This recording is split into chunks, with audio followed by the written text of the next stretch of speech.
Good afternoon, everyone. Happy to get this started. It was cold yesterday. It's warm today. This is good. We have visitors here. We want to show off the best of San Diego. Just got finished with a wonderful walking tour of the future Beyer Park here in San Ysidro. I want to start this afternoon by welcoming our nation's Secretary of the Interior, Deb Haaland, who is here today. Madam Secretary, thank you so much and welcome to San Diego. We're truly honored to have her here with us in our great city. I'd also like to acknowledge California State Natural Resources Secretary Wade Crowfoot is here. Yeah, give Wade he's happy to be here. Normally he'd be in Sacramento. He's delighted to be in San Diego. And California Parks Director Armando Quintero is here. Armando, thank you for being here. You'll also see behind me, we are in Council District 8, and so of course we are graced with the presence of our City Council member for the community, Vivian Moreno. Councilmember Moreno, thank you so much for being here. And the announcement we're making today is really a direct result of the hard work of the council member who's been advocating for more park development and more urban green spaces throughout the city, but particularly here in San Ysidro and in Council District 8. And I'd be remiss if I didn't acknowledge and thank our Parks and Recreation Director, Andy Field, as well as his entire team at the Park and Recreation Department. Give it up for our park rangers, city park staff. Got the best in the business in San Diego. As well as Renee Robertson, who is the leader of our Environmental Services Department. They also play a key role as a city stakeholder when it comes to our park system. So as I mentioned, we just finished a great tour of the future Beyer Park that is behind us. And although right now it might not look like a place that you would bring a federal and state cabinet secretary to, I can promise you that in the not too distant future, because of their respective leadership, you will see an incredible community public park on this site. This is an opportunity to invest in a community that has been underrepresented and underinvested in for decades. And this is an opportunity for us to build something that future generations of San Diegans will certainly cherish and enjoy. This is why my administration has launched our recent initiative known as Parks for All of Us. If the pandemic taught us anything, it is the need to have readily accessible and ample green spaces for the community is critical. It's essential. And because everyone, no matter their background, their identity, their ability, or their address, deserves easy access to high-quality parks and the benefits they enjoy that they bring is why we advance Parks for All of Us. For decades, parks were paid for by fees and development generated in the communities where they were generated from. And as a result, many of the communities that have not seen new investment recently have lost out.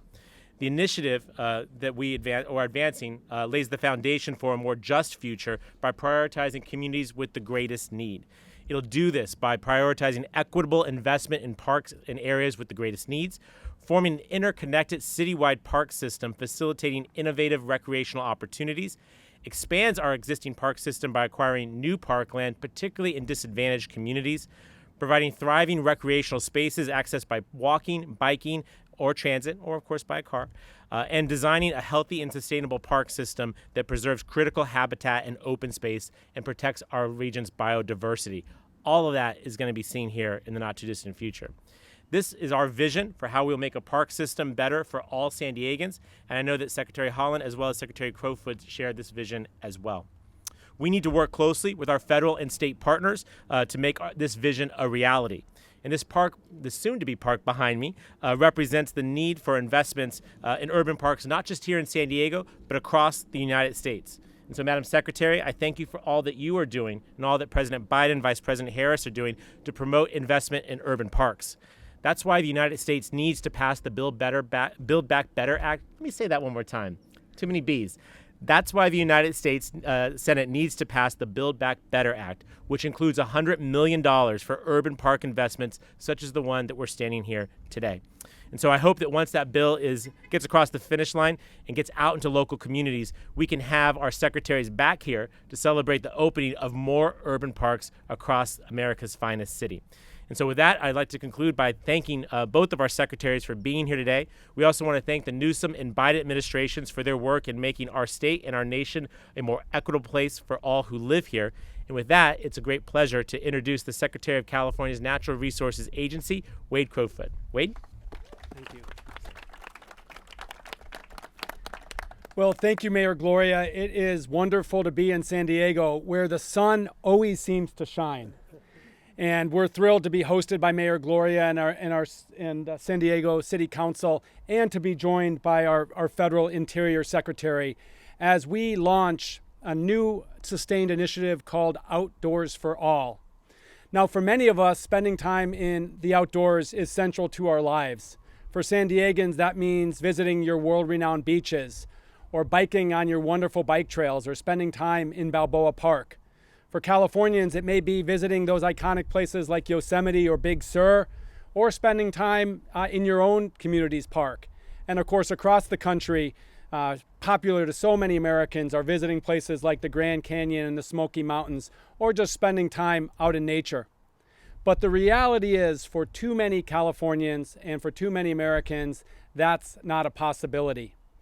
Many Californians live in park-poor communities. We estimate about 6 out of 10 Californians live in park-poor communities, and that is those communities that don't have enough parks and open space and recreational opportunities for their kids. That's a challenge that we are confronting head-on. Governor Newsom talks publicly and privately with his cabinet about building a California for all, taking this remarkable prosperity and quality of life we have in California and ensuring that every Californian has that opportunity. At our Natural Resources Agency, we've translated that goal into Outdoors for All. How do we ensure that all Californians have opportunities to be in parks like the one that this will become, and to be outside and connect to nature? So today we're launching this Outdoors for All. And as one important cornerstone, we have the pleasure and the privilege of announcing over $500 million in grants, thanks to our State Parks Department, to 112 community parks projects across the state, spanning 33 counties. These are 50 brand new parks like Beyer Park, which where we're at today, as well as 62 significant renovation and restoration of parks. Many communities that will be receiving funding to create parks actually don't have parks in their communities across the state. This is, we think, a huge step forward on ensuring equitable access to the outdoors. I'm also very pleased to announce a new program and an opportunity for all Californians, and that is a partnership that we are creating that we are establishing with California's professional sports teams to establish a specialty license plate where California's sports fans can demonstrate their loyalty to their team by flying the colors and the logo of their team on their car, while generating funding for access programs, getting youth and residents from park-poor communities into our parks. Californians can sign up for plates like this, sponsored by the LA Rams. And much like our other specialty plate programs, whether it's our Whale Tail program or our Lake Tahoe program, they pay a small initial fee and then an annual renewal fee. Those funds will go directly to the programs that will advance Outdoors for All. I want to sincerely thank the Los Angeles Rams organization for being our founding partner, stepping up. I'm from Northern California, so I haven't always necessarily been an LA Rams fan. But I have to say, one, they're having a good season. We're excited. But then two, they've really stepped up as a founding partner. We're hopeful that other California professional sports teams are not too far behind in establishing these specialty plates. We are also, thanks to Governor Newsom and an appointment he made, establishing our first leader focused on equitable access. Our colleague who's soon to join the Newsom administration, a woman named Catherine Toy. These are just a few pieces of the puzzle that will come together to establish this Outdoors for All initiative. And once again, we are so proud and thankful to have a federal cabinet secretary and a leader like Secretary Holland here to give voice to this priority. And as we said earlier when we were meeting with many community-based leaders, her leadership is really an inspiration in this work that we do. We're also inspired by young leaders like Isaac Santos. Isaac is a field instructor at a remarkable local nonprofit organization called Outdoor Outreach, and he's a graduate of the 2021 field program at Outdoor Outreach. And he is a young local leader that's giving back and in the process helping to build California Outdoors for All. So I'd invite Isaac to share thoughts. Thank you very much. Thank you for having me here today. My name's Isaac Santos and I'm from Imperial Beach. I'm currently a freshman at San Diego State University and a field instructor for Outdoor Outreach, an organization that connects youth to the transformative powers to the outdoors. We're proud to be a part of the California Natural Resource Agency Outdoors for All initiative. I would like to share what access to the outdoors has meant to me and how it helped to give me a self-purpose and confidence within myself. Prior to my first outdoor experience, I was falling behind in my classes and lacked motivation in almost everything that I did. I was struggling in school and failing my classes as well. I was in a place I knew I had to escape from, but didn't quite know how. Luckily, my school had an outdoor adventure club, and I found exactly what I needed. The first trip I ever went on was to Zion National Park, and it was the first time I really felt connected to people my own age. I was welcomed with open arms and only felt love and support. Over the 3 years I spent in my club, I grew into a confident leader. During my junior year of high school, I was in charge of leading and planning a backpacking trip to San Ysidro State Park. For 15 other people, it was my first time ever having that kind of responsibility. I had to secure permits, establish trails, make the meal plan, etc. The outdoors has helped me discover myself, discover what I'm capable of. The outdoors became a funnel, a place where I could channel my negative emotions and honestly just leave everything back outside. Leave everything back outside and be able to recollect myself and feel motivated again to achieve my goals, like going to school. It's almost like humbling, like the trees. It's almost humbling being outside. You know, the trees, they tower over you. They make you realize how small you really are on this earth. And all your everyday troubles kind of just flow away. Every youth deserves to experience the healing powers of the outdoors. This is why I work at Outdoor Outreach as a field instructor. Equity in the outdoors is so important, and seeing more people of color work and participate on our programs really makes me comfortable in these spaces. And this is why your efforts to increase access to the outdoors will mean opportunities for thousands of youth to find their own sense of purpose and connection. Thank you. Great job. Thank you so much, Isaac. That is true leadership in motion. I next get to introduce a colleague of mine who leads our state park system, 280 park units strong, leading the way on expanding recreational access and environmental conservation across the state. And thanks to him and his team, the reason why we're here today, celebrating not only the grant for this park in the city of San Diego, but about $25 million worth of grants through this program coming to the county of San Diego, and $548 million of grants to create community parks across the state. Please help me welcome Armando Quintero to the rostrum. Thank you so much, Wade. And buenas tardes, bienvenidos, y los parques son para todos. Good afternoon, welcome. And parks really are for everyone. You know, on behalf of State Parks, I could not be more proud to be here with all of you to be serving the people of California. And I'd just like to acknowledge that the Department of State Parks has over 6,000 employees. So the work that you see the results of is the product of many of those employees working as teams. And when it comes to the community grants programs, we have an Office of Grants and Local Services, which for years has been directing funds that have been approved by the legislature and by you, the voters, to be invested in these communities. The investments of this year, $548.3 million in a number of communities throughout California, is the largest single year's investment in these sorts of programs. But there are communities throughout California that over the last 21 years have been the recipient of almost $3 billion in community investments like this. So the California state parks really are far more than 280 state parks. Actually, state parks are in your neighborhoods. Y les quiero decir que los parques estatales viven en sus vecinos. Y eso es lo que estamos haciendo aquí, es trayendo los parques a las comunidades donde ustedes viven. So anyway, I don't want to go any further except to say congratulations to the city of San Diego and for the hard work that you've done in competing effectively for the funding to get Beyer Park built.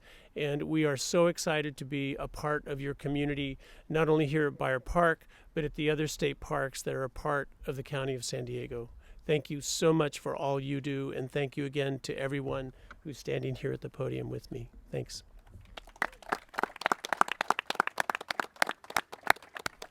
Almost half of California is owned and managed by federal agencies and the federal government, and a very large portion of the American West. And given that fact, we are deeply proud and also deeply thankful to President Biden for appointing Deb Haaland as Interior Secretary. You may know that the Interior Secretary is the single most important federal official on the management of lands, and I would argue on helping to achieve outdoors for all. And she is someone who in a very short time in her office has made very clear that priorities include expanding recreational access to all Americans, among other things. And that's why we are beyond thrilled to have Secretary Haaland join us here today.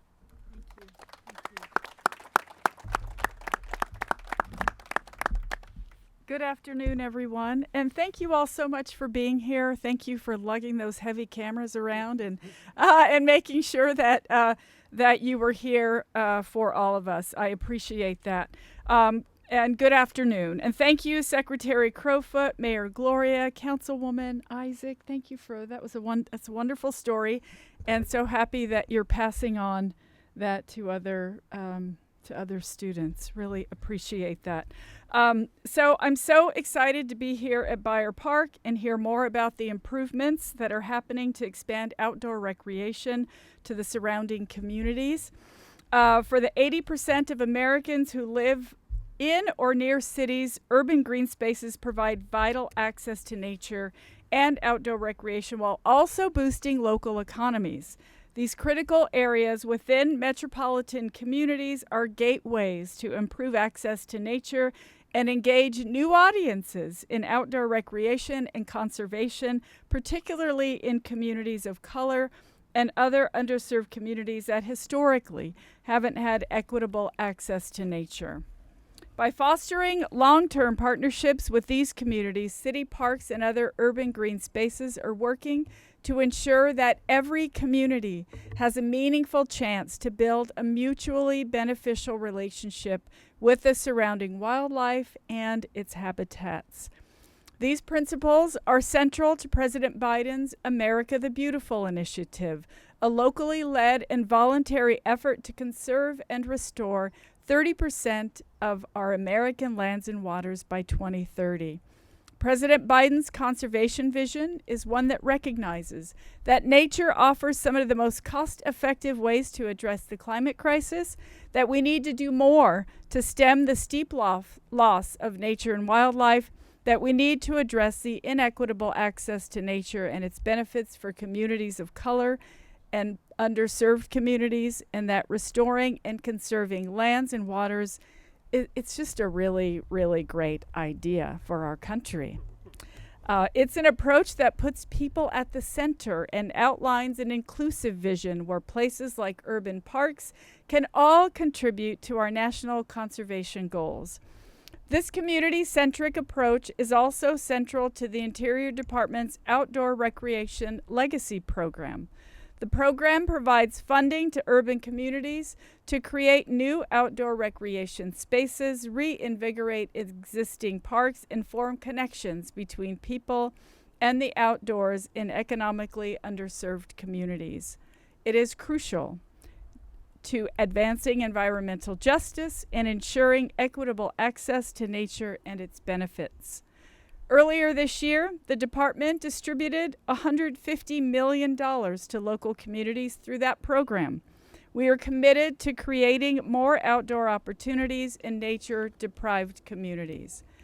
Today's visit also underscores the importance of the bipartisan infrastructure law that President Biden recently signed.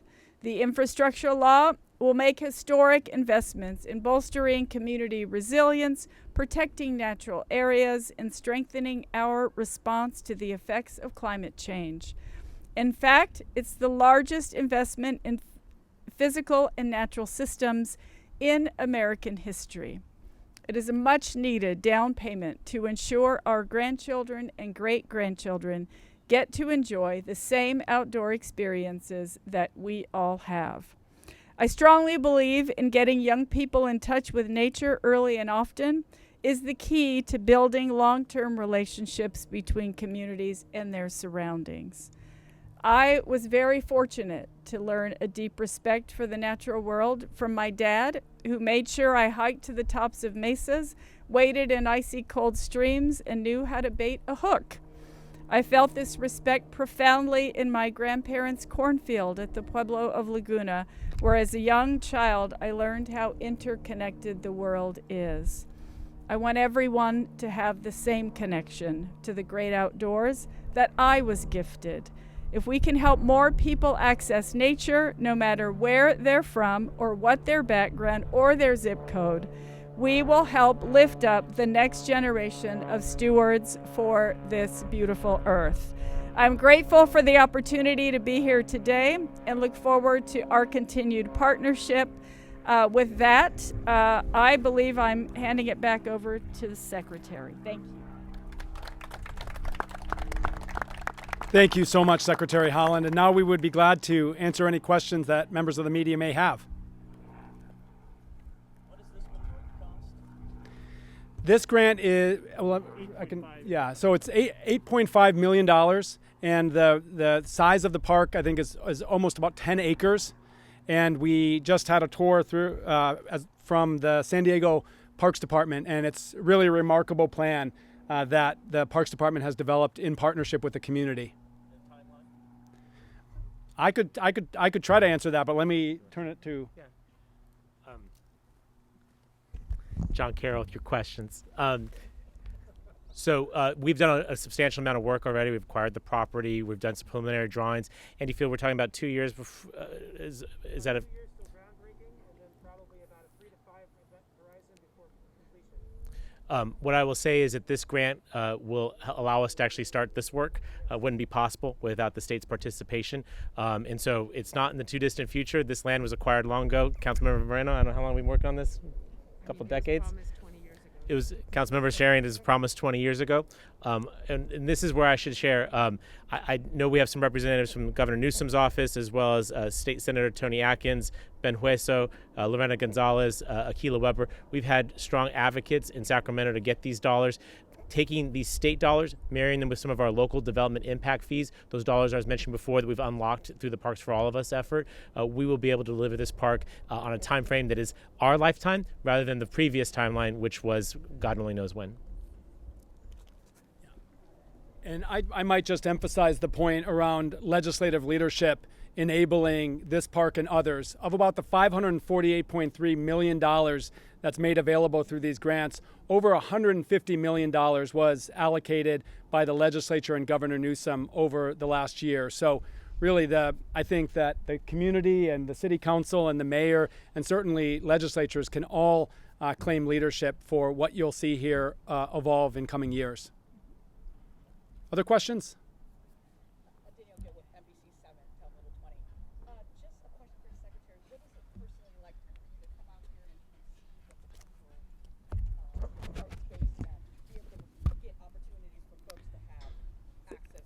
Thank you so much. So in speaking with the councilwoman and the mayor, it's pretty clear that the kids really wanted this park. So I'm happy that they had a chance to weigh in. But look, not everybody gets to grow up, with a mountain in their backyard. Or for me, I was very fortunate. My grandmother lived in a small village in New Mexico. So when I visited her, we had opportunities to climb mesas and run through the desert. Not everybody has those opportunities, so we need to create them. And I'm really very pleased. My dad was stationed here in San Diego when I was a kid. He was a drill instructor at MCRD. And so I feel in some way that I'm back home. And I really love so much that there are so many groups coming together to make a real difference. It's all about the children. It's about those kids having those opportunities, because generations from now, your grandkids, our should be able to enjoy the same things that we have. So thank you. I love all the sketches and the drawings too of what the park will look like when it's done. I think it's going to be beautiful, and I can't wait to see the reality of it. Thank you. Other questions? All right. Well, thank you very much for being here. And once again, thank you, Secretary Holland, for joining us, and Mayor Gloria for hosting us here in San Diego. Have a great day. Thank you.